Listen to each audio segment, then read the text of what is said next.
তো দর্শক, আজকে আমরা জানবো যে বর্তমান সময়ে ডিভোর্স বা তালাকের সংখ্যা দিন দিন বেড়ে যাচ্ছে কেন। আপনার মতামত কি?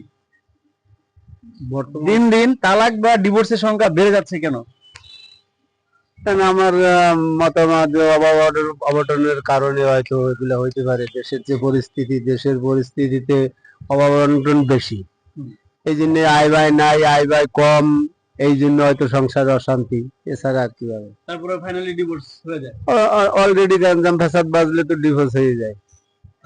তাহলে এই কারণে কি আমার ধারণায় বর্তমানে তালাক বা ডিভোর্সের সংখ্যা দিন দিন বেড়ে যাচ্ছে কেন? ফেসবুকের কারণে তালাক বেড়ে যাচ্ছে। শুধু ফেসবুকে একটা কারণ, ইস্যু এটাই। আচ্ছা, ভাইয়ের মতামত কি?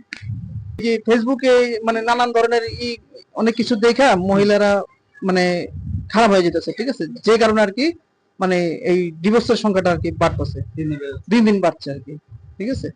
স্বামীর হয়ে যেতেছে, স্বামীর এটা মানে অবাধ্য হয়ে তারা অন্যরকম একটা চলে যেতেছে। মানে এই মেয়েদেরই দোষ নাকি পুরুষও তো মানে না, এটা এটা এটা এটা মেয়েদেরই বেশি, বেশিরভাগই মেয়েদেরই আমার ক্ষেত্রে আর কি মেয়েদেরই এটা মেয়েদের কারণে ডিভোর্সের সংখ্যা বেড়ে যেতেছে আর কি।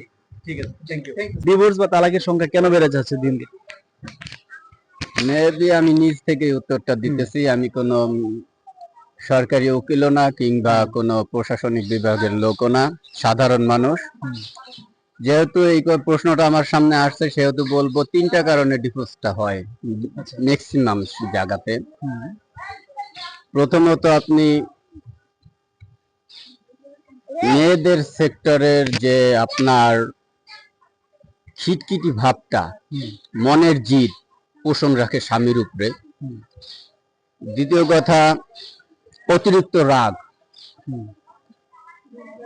স্বামীর 5 টাকা ইনকাম আছে, সেখানে যদি স্ত্রীর চাহিদা 6 টাকার হয়, যেটা স্বামীর মানে ইনকামের বাইরে, মানে ইনকামে সন্তুষ্ট না মহিলারা, আমি সেটাই বুঝাতে চাচ্ছি। আর যদি অন্যান্য সাইডের কোনো খারাপ সেক্টরের চিন্তা ভাবনা থাকে, সেটা তাদের ব্যক্তিগত বিষয়, কিন্তু এটা সবার সাথে হিসাব করা যাবে না। সবার সাথে তিনটা বিষয়: এক, স্বামীর ইনকামে সন্তুষ্ট না; দুই, তাদের মনের জেদ;